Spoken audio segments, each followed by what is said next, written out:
Again, good morning. If you have a Bible with you or a Bible app on your phone, go ahead and open it up to the book of Ecclesiastes. We're in chapter 3 this morning. And since the beginning of the new year, we've been in a series where we're in Ecclesiastes, and the series is called Searching for Something. It's all about this search for purpose and meaning in life and how you can find it by connecting to the truth of God's Word and aligning your life with it. I hope it's been an encouragement for you to know that the Bible speaks to life in so many different ways, and that there are people just like you who have asked the questions about life, just like you have, to try to find purpose and meaning. And specifically, this book that we're studying called Ecclesiastes is a book written by someone who went on a quest to try to find the purpose and meaning in life. And he pursued a lot of different avenues. He went down a lot of different roads to try to find and figure out, is this what life is all about? It's the roads and the pursuits that many of us have tried to pursue. In fact, he went further down these roads than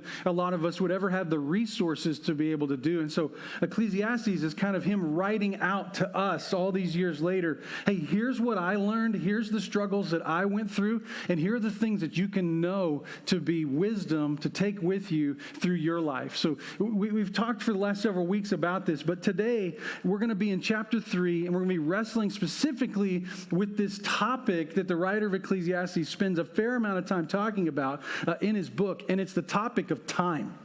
Time.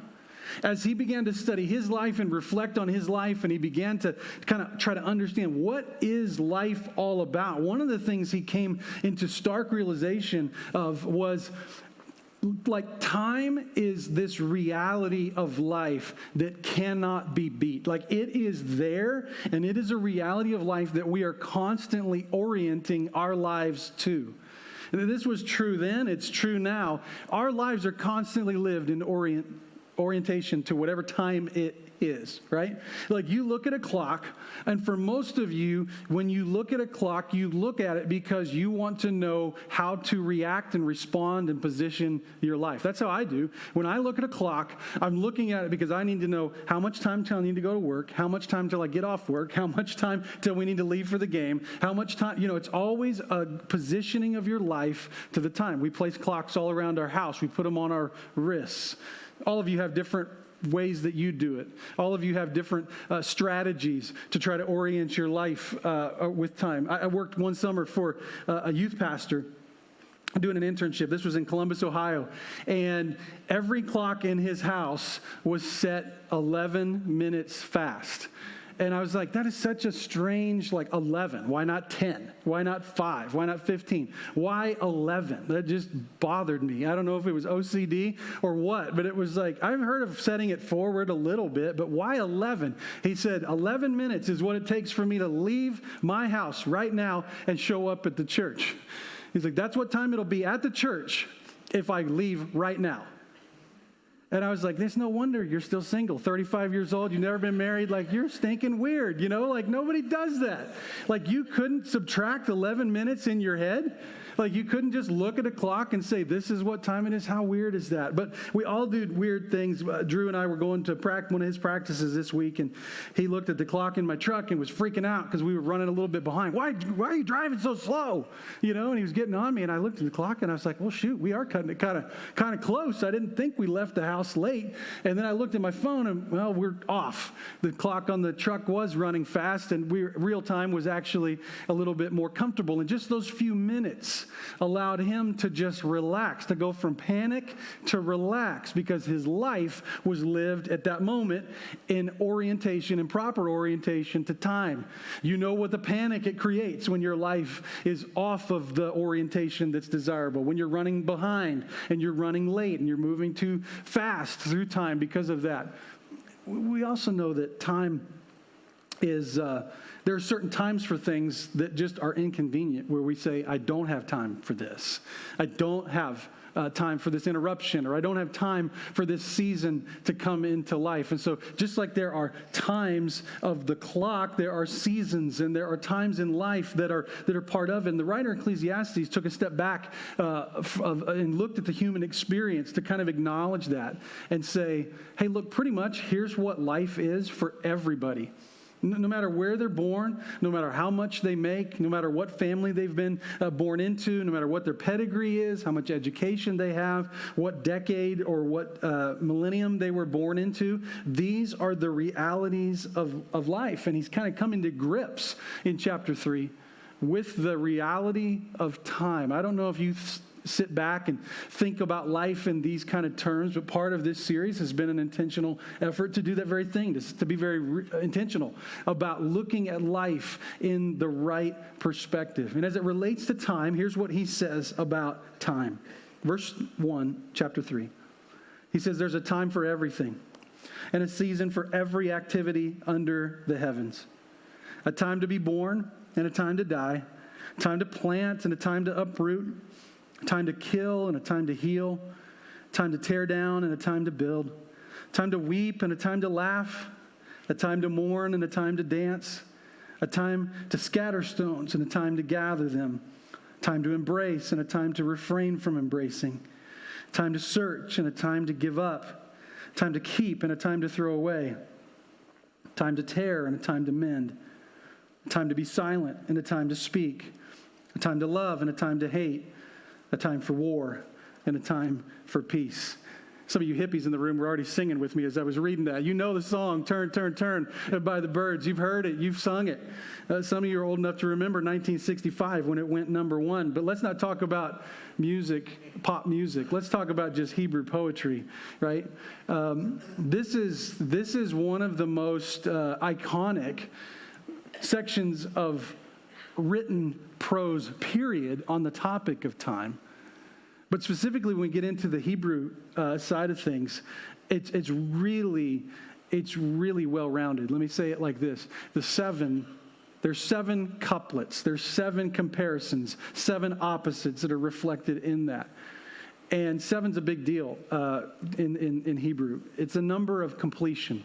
It's a number of wholeness. It's a number of, like, this is all there is. God created the world in 7 days. That number, since the beginning of time, has always kind of had a little special connection. And so you basically have the writer saying there's a time to be born and there's a time to die. And then here's all the other times and seasons of life that all of us experience in one way, shape, or form or another in the time that's in between. He goes on in verse 10 to say this, that it's a burden. He says, I've seen the burden that God has laid on the human race. He's made everything beautiful in his time. He's also set eternity in the human heart. Yet no one can fathom what God has done from beginning to end. I know that there's nothing better for people than to be happy and to do good while they live. That each of them may eat and drink and find satisfaction in all their toil. This is the gift of God. I know that everything God does will endure forever. Nothing can be added to it and nothing taken from it. God does this so people will fear him. This section provides, in a book that just wrestles perpetually for several chapters, this little part of the book kind of has some clarity. And it almost has some resolution, at least on this particular issue. As the writer took a step back and began to analyze his life. And in doing his life, he was analyzing your life and my life. He was able to say, here is the times of life. Just like when we look at a clock and we say, here is the time. We don't get to say, well, no, it's not. No, yes, it is. Like the time is the time, and it is a standard that our lives have to get oriented to. We don't get to do it the other way around. He's saying in the same way, here's the times of life, and we get to orient our lives around it. Now, some of these realities are great, and we love them, and some of the realities are not fun, and we try to avoid them. There's a response. Just like you have a response when you look at the clock to the time, and you orient your life to it. There's a response to these very realities that he talks about in Ecclesiastes 3, and life for that matter. When I look at the clock, for example, this morning, I woke up, I looked over at the clock, 4 a.m. I happy danced in my mind because I knew I still had 2 more hours to lay there in bed. For all I knew, I had 2 more minutes to lay there in bed. You know what I'm talking about. You know when you just wake up and you don't want to roll over and see what time it is, because as soon as you know what time it actually is, you're going to have to orient your life accordingly. And if it is only 2 more minutes till the snooze goes off, you are just moments away from misery. And you know it. And you don't have anything to do. It doesn't matter that it's misery. You're going to have to orient your life to this. You're going to have to get up. You're going to have to go. But you know, if you wake up and it says 4 a.m. and wake up time is 6 a.m., you know that you can orient your life accordingly. Wonderful. A time to rest. I think that was in here. A time to sleep. A time to snooze, right? We orient our lives all the time based on what time it actually is. If this is a list of what time we get in life, how do we orient our life to those realities? There's a few common responses. One is to control it. One of the most common responses to time, all these times of life that we read in Ecclesiastes 3, is to try to control time, to try to control it. Now, you can ask my wife, you can ask the church staff. Confession here, I'm a bit of a control freak. I just am. It's in my nature. I suppose if you lead anything, you kind of get that side accentuated a little bit. But my hands are on the steering wheel. I like to push the buttons and the levers and the buttons and make things happen. And there's a plan for the plan and a backup plan to the backup plan to the backup plan. And when stuff starts blowing up and things start happening, it's like decision, decision, decision, decision. And in my mind, it's always control, control, control, control. Right? Because we're trying to manipulate and we're trying to change things as best we can to get to the outcome that we want. But here's the reality. Here's the reality. There's so much more thing in life. There's so much I can't control. There's so much I can't control. And that's one of the reasons why life is challenging as a control freak, because I can't control things. I didn't control the day I was born. Didn't control who my parents were. Didn't control what color skin I have. I didn't control how much hair I would have. Trust me. If I could have drawn up something different, I would have.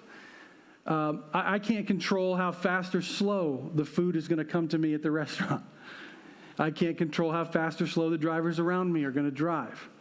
I can't control which checkout line is going to be the fastest or the slowest.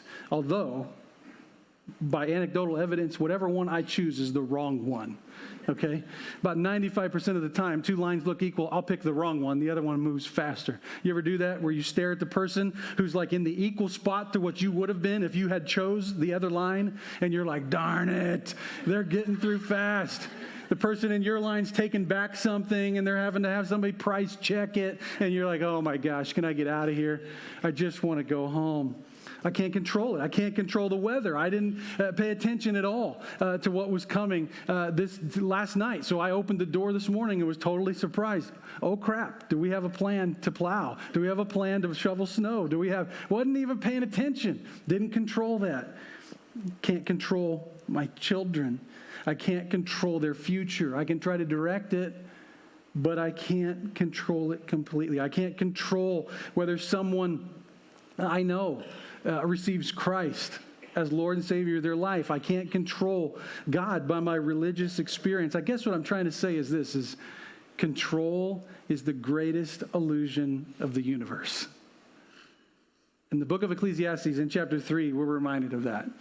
There are some rhythms and some schedules and things in life that are expected. And then there are things, even in their expectancy, you never know when they're coming. You never know when they're coming. You never know when it's going to pop up. And it only takes a second. It only takes a second for life-altering circumstances to occur. So in other words, if we're trying to organize our life based on controlling the uncontrollable, we're setting up our level of happiness for an 100% fail rate. If we're going to base our happiness over the ability to control all the things in life, specifically those which are uncontrollable, we're setting ourselves up for despair as we look into life. We can't just say, how do we always dance but never mourn? How do we always laugh but never weep? We just can't. We don't get that option in life. There are seasons for which there's no predictability, nothing we can do to stop it. And so if it ever feels like your life is out of control, it's because it is. It's because it is. And because you're not steering, you're not driving, and you're not controlling as much as you actually think you are. I heard a story that was told of a contemporary of Martin Luther. Martin Luther, John Calvin, this guy's name is Philip Melanchthon.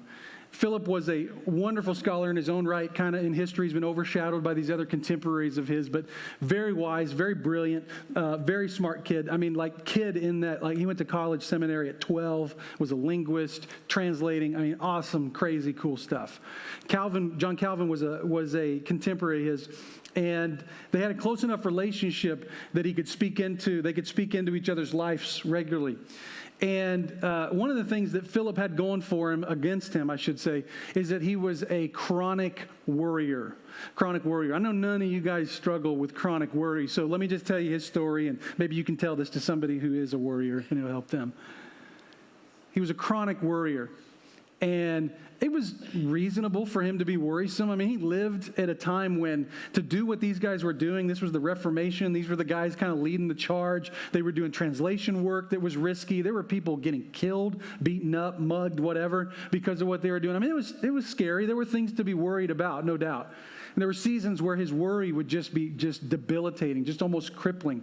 And Luther had a way of speaking into his life this phrase over and over and over again. And you can only do this with somebody who you know really well, because it really kind of cuts to the heart. But when he could sense that his friend Philip was just overwhelmed with worry, he would lean over his shoulder and just whisper into his ear, "Let Philip cease to control the world."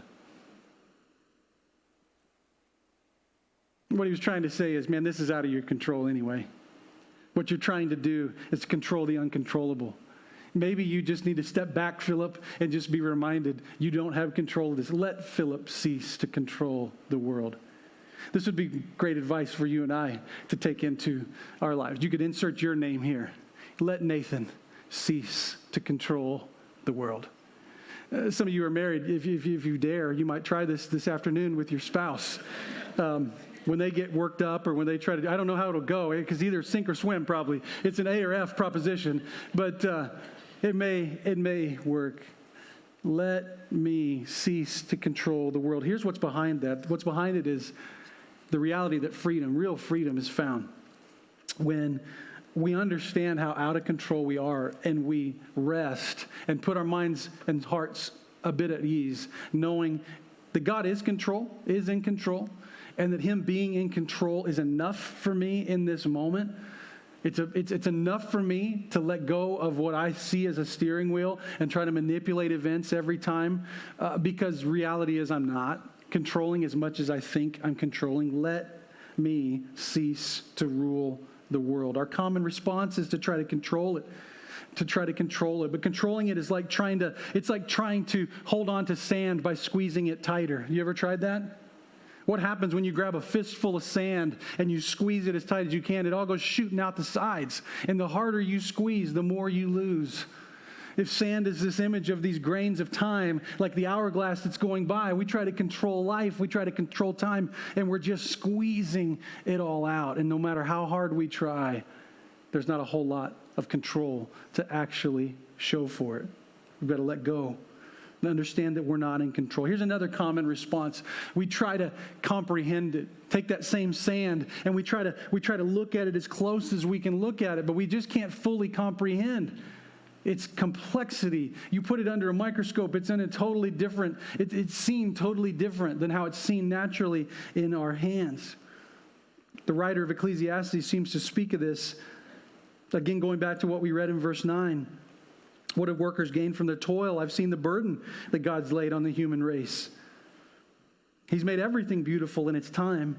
He's also set eternity in the human heart, yet no one can fathom what God has done from beginning to end. Here's this juxtaposition. He's set eternity in the human heart, yet no one can fathom what God is doing. These two things are part of why life at times is so frustrating and challenging for you and I. Because God has put something in every human being that brings a certain restlessness about life on this world to their mind. And some people just try to avoid it, run from it. They try to seek, like we saw earlier in this series, pleasure and other means, work. They try to just pursue other things to try to numb that pain or try to make that frustration go away. But there's something missing. There's something about this world that's broken. He set eternity in our hearts. It's almost like our world is in a glass bowl, and we can see on the other side there's something else beyond. There's something more than what I'm experiencing, than what I'm feeling, but I don't know how to get there. I don't know how to find it. I can't find my way out of this world. I can't find my way out. I can see through that there's something there, but how do I get there? How do I go? He set eternity in our hearts, and yet no one can fathom what God has done from beginning to end. The key to comprehension, or trying to wrestle with comprehension, is to kick the timeline out and to try to stop. One of the things we try to do when we try to contemplate life and we try to understand all these seasons and times, when the bad thing happens, why did this happen? Why did it have to happen? Why can't I have more good seasons than bad seasons? Why can't the timing be any different on the morning and the joy last any longer? We try to ask some of these probing questions. But here's the reality, and we get it in verse 11, where it says this: God's made everything beautiful in its time. In its time. He hasn't made everything beautiful in its initial season and moment, but in its time, He's made everything beautiful. This is an important thing for you and I to grasp as we wrestle through the seasons of life, good and bad, is that God has designed us to comprehend the true beauty of His work over time, not necessarily in instant moments. It's not that in single moments we don't have glimpses of the beauty of His work, but that the full beauty of His work is seen over time. Some things in their season, in their moment, are truly awful looking. And over time, they can have a different appearance. The cross is such a beautiful picture of this. In its moment, Jesus' death on a cross was the most horrific, ugly, awful, unjust, terrible thing to happen in the history of the world. There's just no other way to say it. It was the single most awful, tragic, terrible moment in history. But we don't look at it that way, do we? Because over time, God told a fuller, richer, more beautiful story. 3 days later, Jesus rises from the dead. And so now we're able to look backwards just a few hours and go, I see that whole event differently now.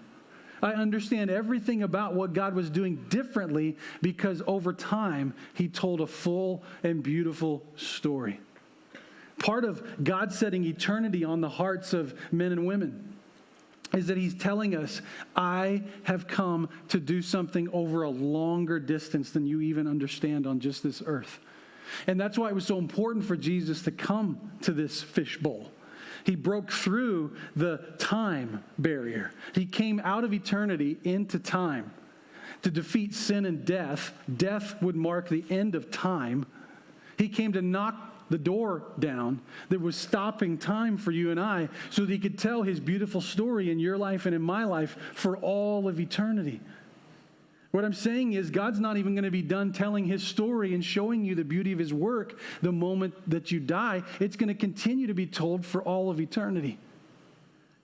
Jesus came in time so that our comprehension could be tied to a moment, but our fullest understanding of God's goodness and the beauty of His work would have to be told over time. So when I begin to recognize that, when you begin to recognize that, the hard seasons and times of life can be understood differently because we understand that what I see and what I've felt and what I'm going through right now is a season, is a moment in time, and there are other seasons and there are other times coming. God's not done telling His story. He's gonna over the long haul be working His beautiful work in my life. Most commonly, we try to control time. We try to comprehend time. But what the writer tells us to do instead, and it's the uncommon reaction, it's the uncommon response, is to cherish time. to cherish it. To go back to the illustration of sand, it's to, with hands cupped as it's pouring down, to try to hold that which we can. You can't hold it and catch it all. Time's moving, but you're not squeezing it, trying to control it. You're just allowing it the best you can to stay in those hands. He says in verse 12, there's nothing better for people than to be happy, to do good while they live, that each of them may eat and drink and find satisfaction in all their toil. This is the gift of God. What he's saying is, look, life is always changing.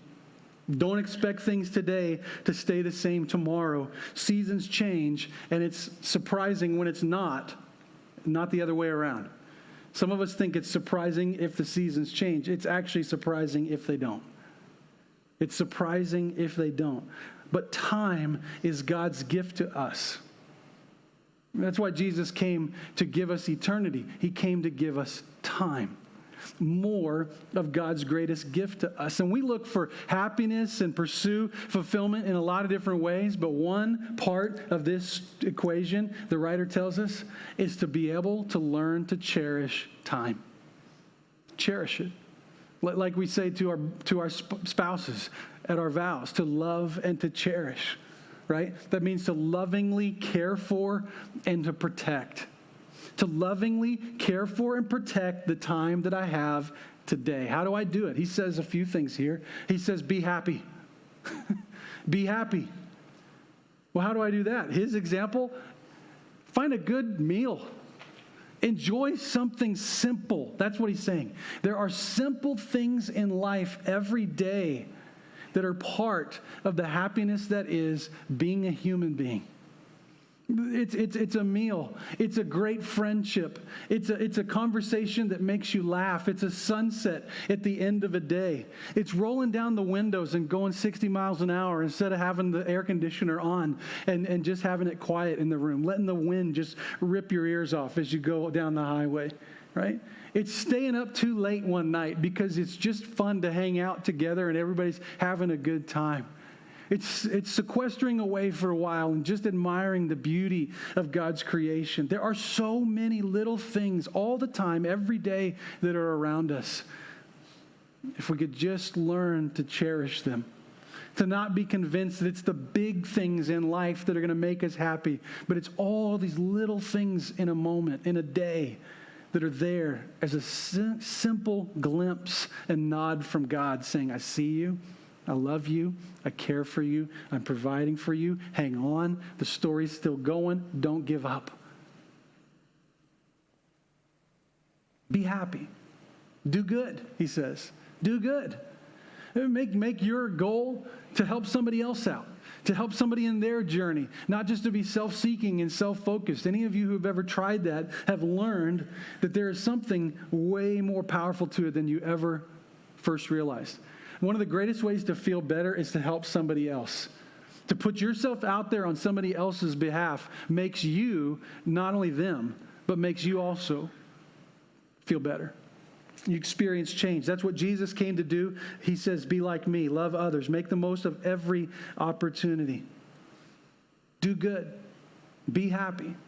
Follow Jesus. We've said every week in this series that one of the things that's interesting about Ecclesiastes is it was written 1,000 years before Jesus. So it's written way before he came, and it's missing a significant piece of biblical wisdom. And that is that life just won't make sense without Jesus. So we can say everything we've said, and there still could be some holes and some gaps and some just meaninglessness to life.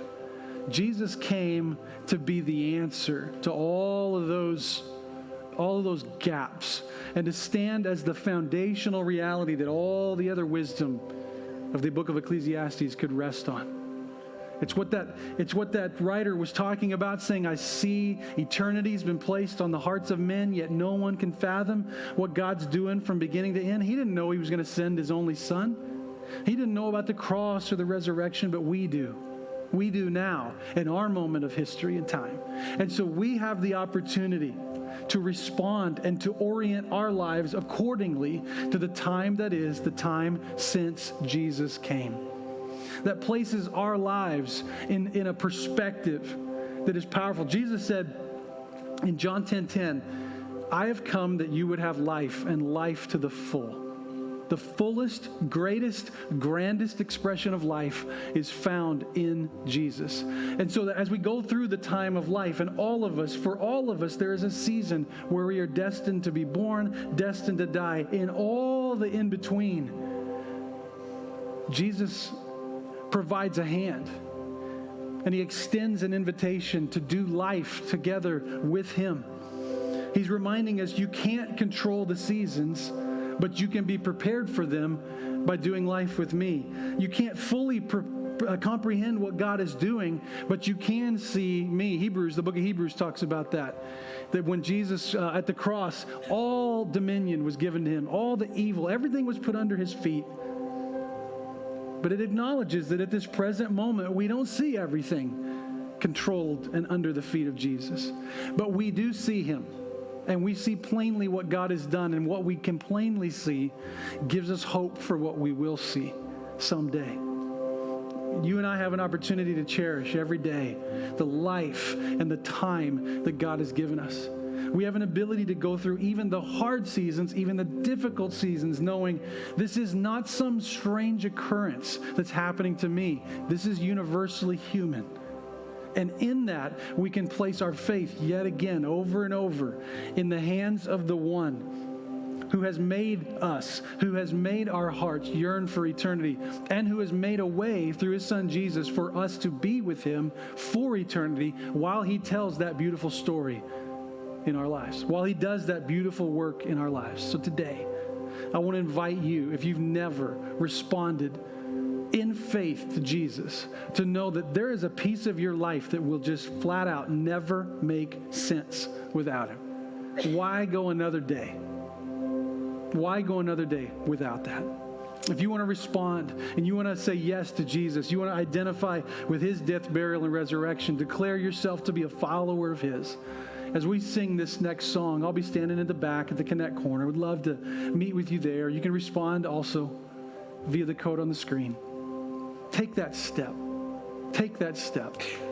For all of us, may we today make an intentional effort to cherish the time of our lives and to walk step by step every day with God's Son, Jesus.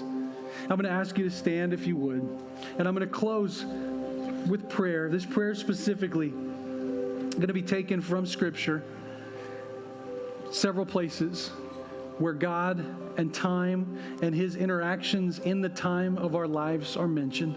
So just close your eyes and just go there with me in prayer. God, we know from Psalm 103 that you've made the heavens, and that from your throne, that you rule over everything. And God, we know from Job 14 that you've decided the length of our lives. You know how many months we'll live, and that we're not given a minute longer. And so that helps us with wisdom to heed the advice of Psalm 90, to number our days so that we could gain a heart of wisdom. And God, we thank you that in time you sent your Son, Jesus. As Romans 5 says, that while we were still weak, at the right time, Christ died for the ungodly. And Lord, because of the resurrection and because of the hope of you writing a story over eternity, over the long haul, we trust the truth of Romans 8 that says, for those who love God, all things will work together for good, for those who are called according to his purpose. Lord, we pray today, in this moment in time, that you would teach us to number our days and to orient our lives to the times and seasons that you have ordained for us, not to try to control them, not to try to even fully or demand full comprehension of them when we experience them, but to cherish the time that you've given us, knowing every day that we breathe is a good day. Every day that we have life is an opportunity to be drawn closer to you. So we ask that we do that today. It's in your name. Amen.